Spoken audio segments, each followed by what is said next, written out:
Assalamualaikum warahmatullahi wabarakatuh dan salam sejahtera kepada trader-trader semua. Okey, untuk video kali ini saya akan kongsikan trading plan untuk teknik BBMA setup REM. Okey ya, SOP dia daripada SOP 7. Okey, SOP 9, SOP 10, 11, 12. Okey ya. SOP 8 ni boleh tengok dalam video, ada satu video iaitu SOP 8. Dia tidak berkaitan dengan BMA lah, dia tidak berkaitan dengan BBMA, dia berkaitan dengan SNR ya. Okey, jadi yang ni saya buat lagi tambahan SOP iaitu SOP 9, 10, 11, 12. Okey ya. Jadi jom kita saksikan.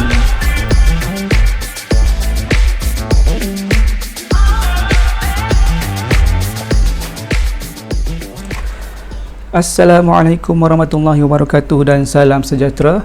Okey, untuk video kali ini saya akan terangkan trading plan menggunakan SOP 7, 9, 10, 11 dan 12. Okey, untuk SOP 8 boleh tengok video berkaitan SOP 8. Okey ya, minta semua subscriber, trader-trader semua untuk stay dengan penerangan saya, kerana selepas ini saya akan buat ulang kaji setup RAM, kerana terdapat beberapa trader telah pun mesej saya minta buat penerangan semula kerana video yang sebelum ni kurang jelas. Okey ya, kita teruskan dengan pembentangan ni. Untuk semua SOP saya menggunakan saya buat backtest selama 4 tahun. Okey, pair boleh tengok di sini UK, GU, Euro USD, NZ, NU dan AU. Semuanya menggunakan teknik BBMA setup RAM. Okey ya. Risk reward ratio pun sama, 1:2.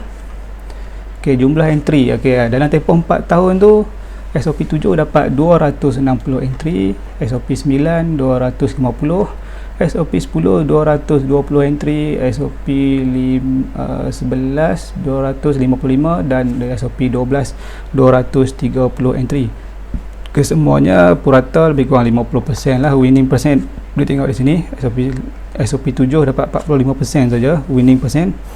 Okey, winning percent ni dia kira contoh 100 kali entry, 45 kali kena stop loss dan 55 kali kena take profit. 45 kali kena take profit win, okey, dan 55 kali kena stop loss.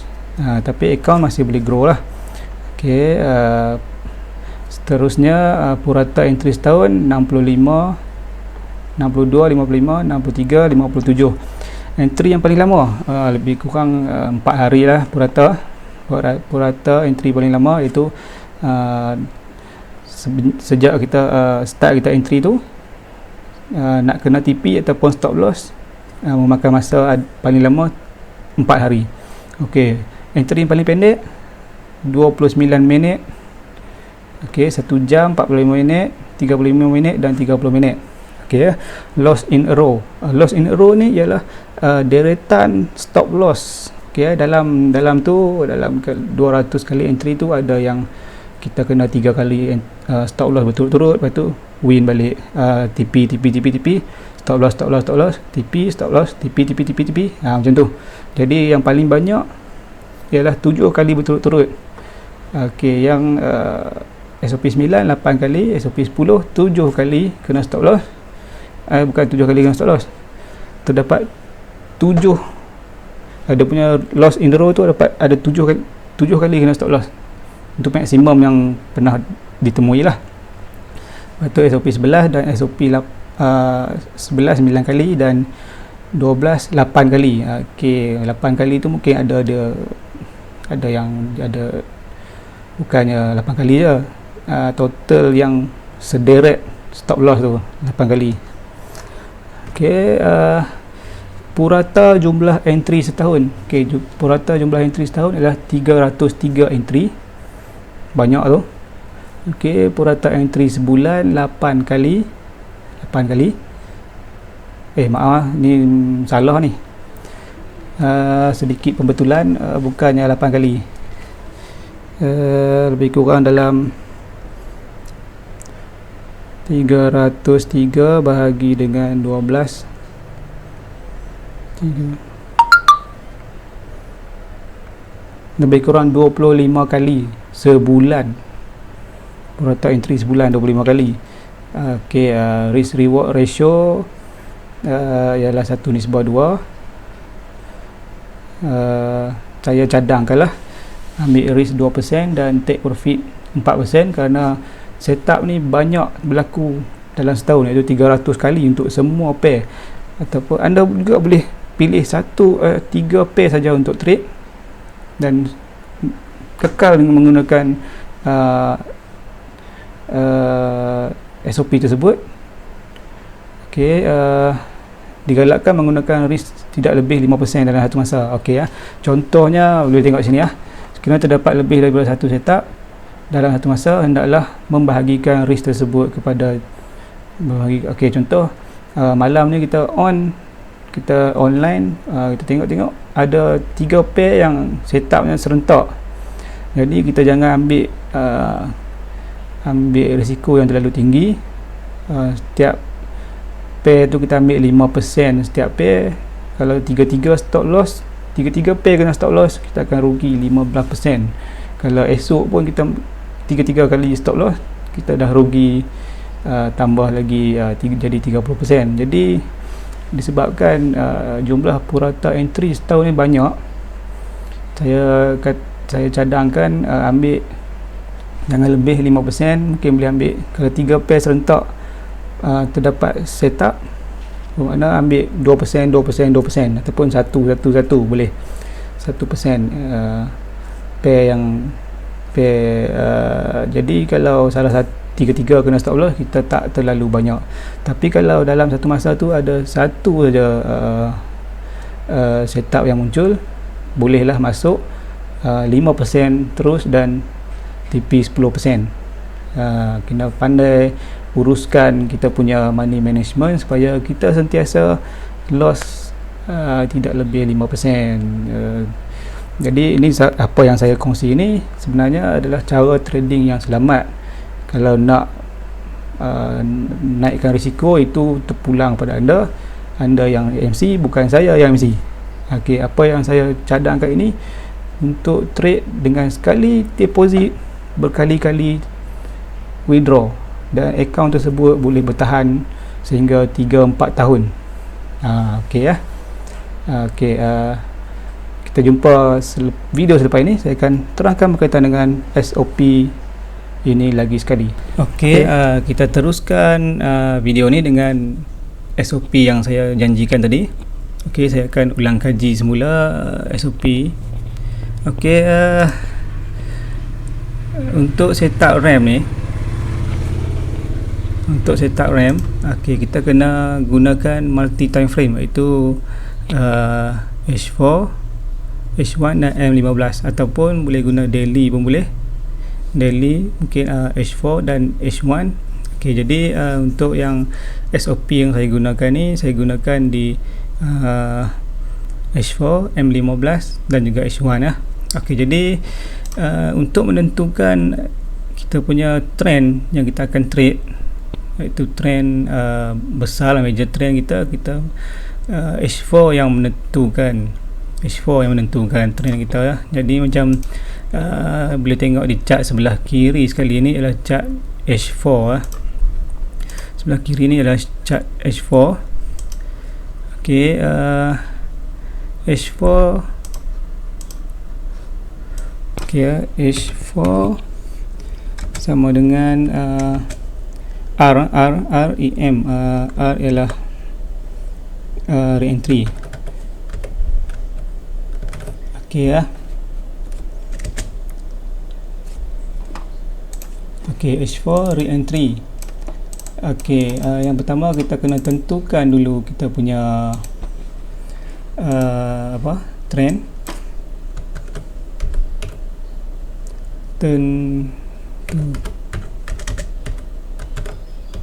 Tentukan trend. Okey, sekarang trend di H4 adalah trend sell. Okey, trend sell, downtrend. Boleh tengok macam mana pergerakan dia pun boleh nampak dia tu memang downtrend. Okey, lepas tu MACD dan MA50 pun tidak bersilang, iaitu MA50 berada di atas dan MACBB berada di bawah. Ini memang trend, menunjukkan trend sell juga. Okey, di sini kita nampak ada extreme H4. Okey, yang ni kita nak tengok ni sebenarnya. Okey, ni ada arah CS, arah yang menentukan H4 tu nak ke mana. Okey, sekarang kita nampak ini CS arah kukuh lah ni, menunjukkan turun ataupun lebih kurang macam momentum dia turun jugalah. Jadi kita tak terus entry, kita akan tunggu dia re-entry. Kita tengok di sini, tengok di H4 lah. Saya akan besarkan sikit. Okey, sekarang ni dia dah ada momentum. Kita tunggu di H4 je, tunggu sehingga dia cecah MA510 high ni lah, MA5 high 510. Okey, lepas tu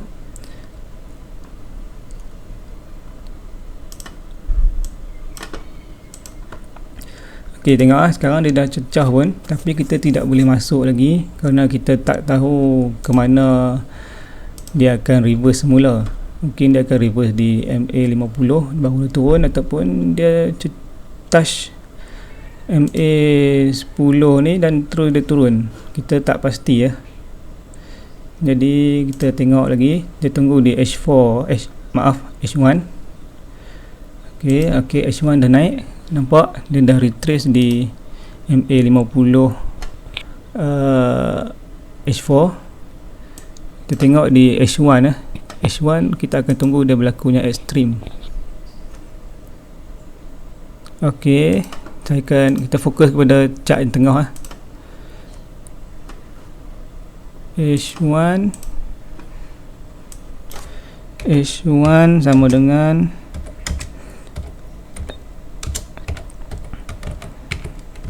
extreme. Okey ya, H1 sama dengan extreme.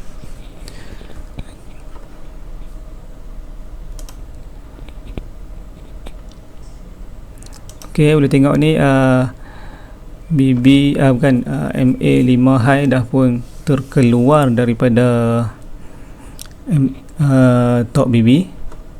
Kita akan tunggu satu candle akan masuk semula, yang tu barulah confirmation untuk kita katakan ia adalah ekstrim.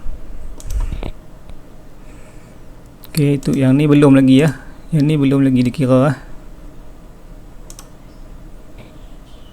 Okey, dah masuk. Okey, ni dah pun confirm jelah ekstrim. Kita tak akan masuk lagi untuk sell. Tengok, okey, ni dia dah keluar pada BB. Lepas tu ada satu candle masuk. Okey, ni adalah ciri-ciri ekstrim.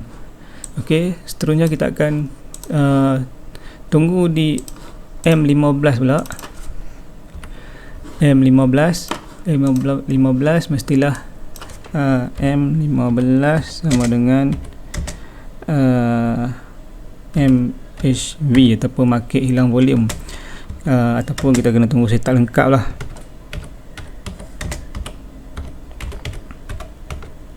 Okey, setup lengkap ni macam mana? Kita kena tunggu setup ni ada di H1 M15 berlakunya ekstrim. Okey, M15 berlakunya ekstrim, dan seterusnya berlaku TP wajib. Okey, di sini boleh tengok lah H1 telah pun berlaku ekstrim di sini, dan TP wajib pun dah pun berlaku. Jadi kita tunggu dia jadi MHV pula. MHV tak semestinya sama tinggi ataupun sama tinggi dengan ekstrim ni. Kemungkinan dia rendah ataupun dia lebih tinggi. Okey, dia dah naik balik.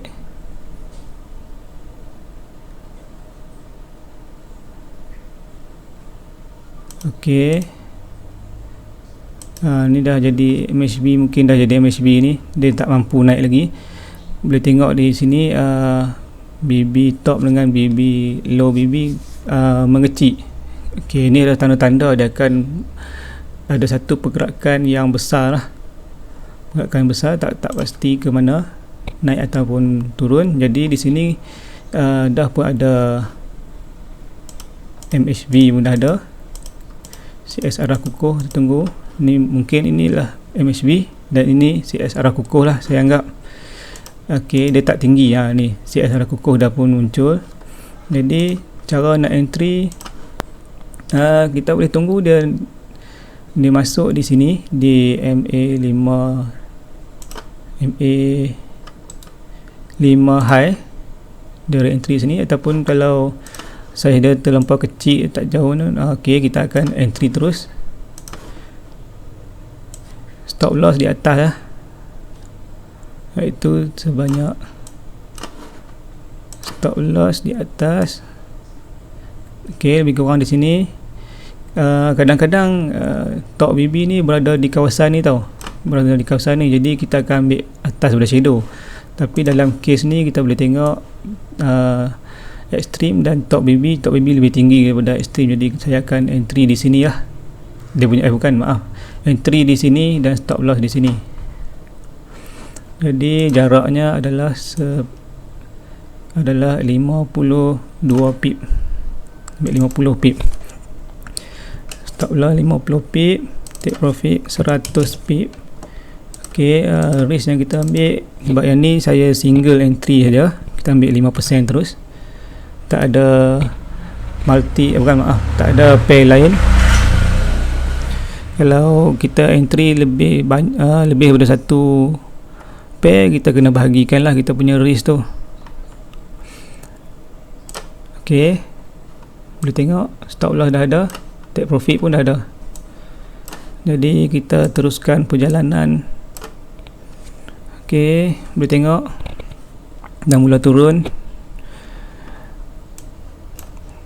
Dalam 100 pip ni kemungkinan sebelum dia turun dia akan buat lagi sekali kenaikan mungkin, ataupun dia terus turun. Itu kita tak dapat nak pastikan, tapi kita boleh set and forget lah.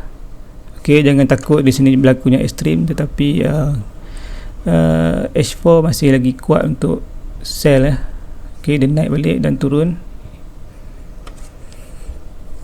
Kita tunggu je.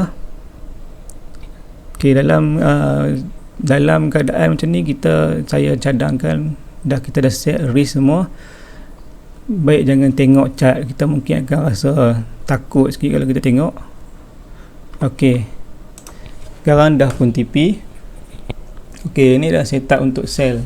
Sekejap lagi saya akan tunjuk setup untuk buy pula. Okey, saya akan tunjukkan untuk setup buy pula. Okey, yang pertama sekali kita mestilah tentukan trend di time frame H4 H4. Okey, boleh tengok di sini MA50 berada di bawah.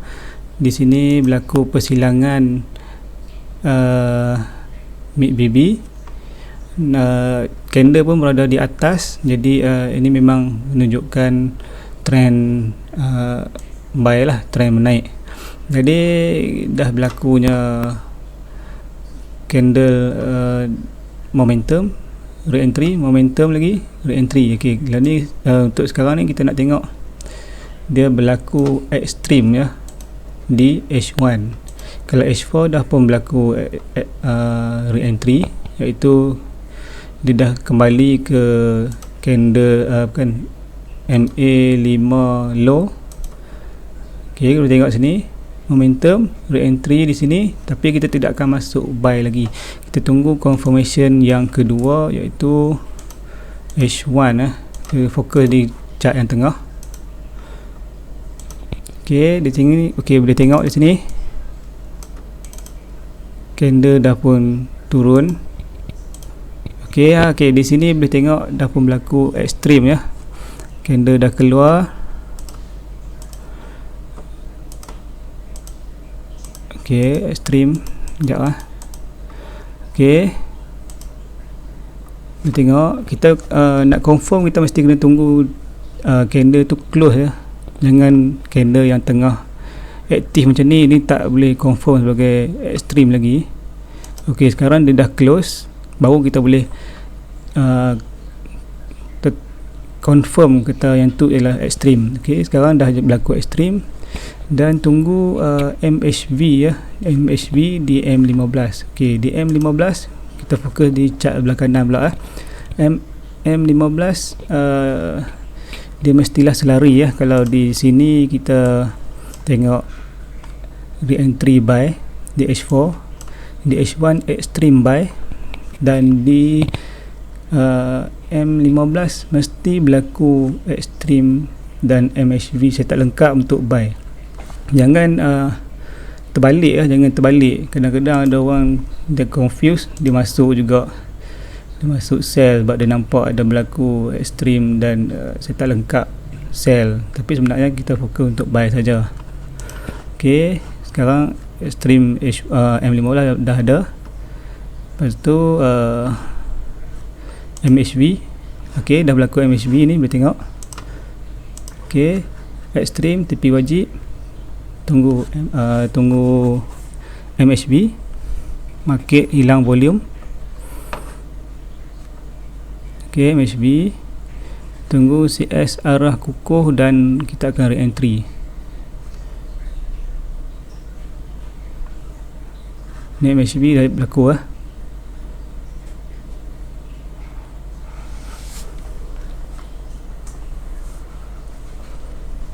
Sekarang kita tunggu CS arah kukuh lah, CS arah kukuh. Okey, ni tunggu dia close. Okey, belum close lagi.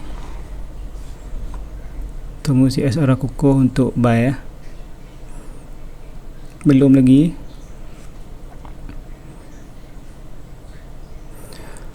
Ni tempoh menunggu agak lama.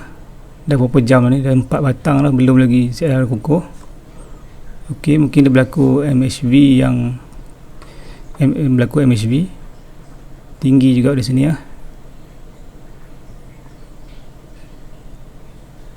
Okey, belum lagi berlaku CS arah kukuh.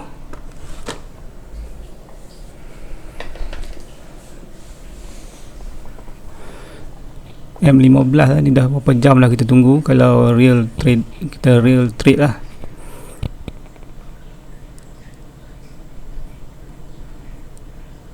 Okey, dah pun berlaku CS arah kukuh di sini ya, CS arah kukuh lah. Okey, kita akan fokus untuk buy. Dia akan re-entry di sini. Kita akan fokus di sini lah, dia akan re-entry. Mungkin di sini kita akan ambil 10 pip ni. Okey, ni shadow lah. Okey, dalam case yang tadi sell, kita nampak kita buat stop loss pada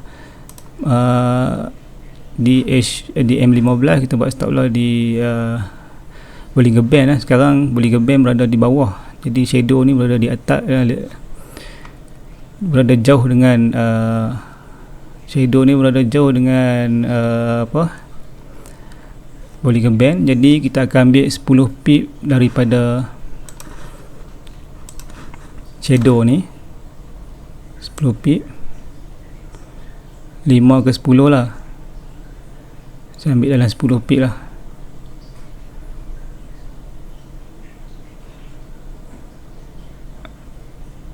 Lebih kurang lah dekat sini ya, agak-agak lah. Okey, 10 pip lebih kurang.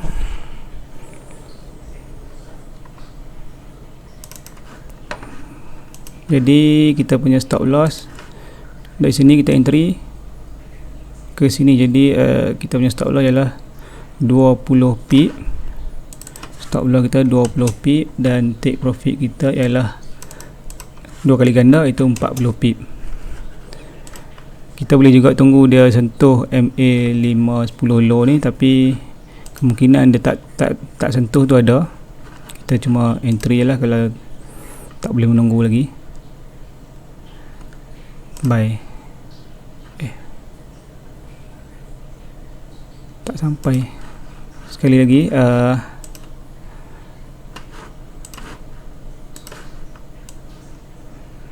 stop loss kita di sini ya.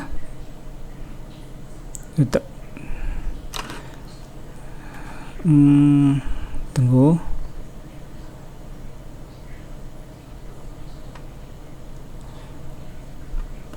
ok, 25 pip, 25 50 pip. ok, baik. ok, lebih kurang lah di sini ya. Kita tengok ke mana arah tujunya.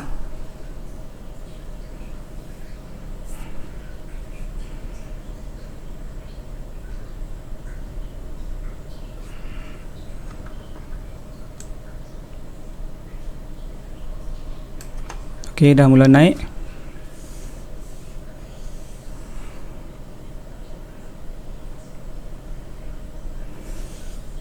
ok, kalau dalam keadaan macam ni, saya cadangkan supaya close je kita punya chart, jangan tengok.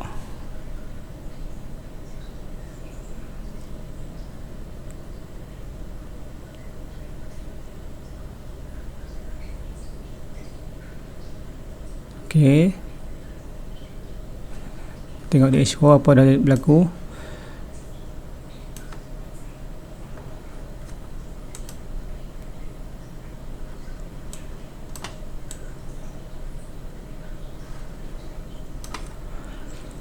ok, dah naik. Gementar.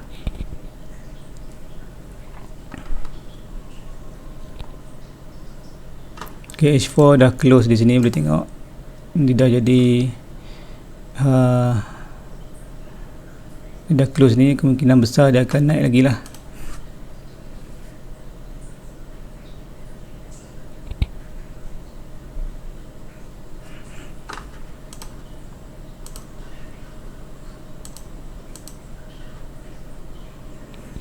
ok, sebelum dia naik, dia buat setup lengkap di H1 dulu lah. ok, dah pun TP. ok, tengok dia buat extreme, MHV, extreme, TP wajib, MHV, siap salah kukuh, re-entry dekat sini dan naik. ok, ni dalam ni di H1 lah. ok, di M15 dia dah berlaku banyak kali extreme, berlaku banyak kali MHV sebelum dia naik ya. Boleh tengok daripada tadi.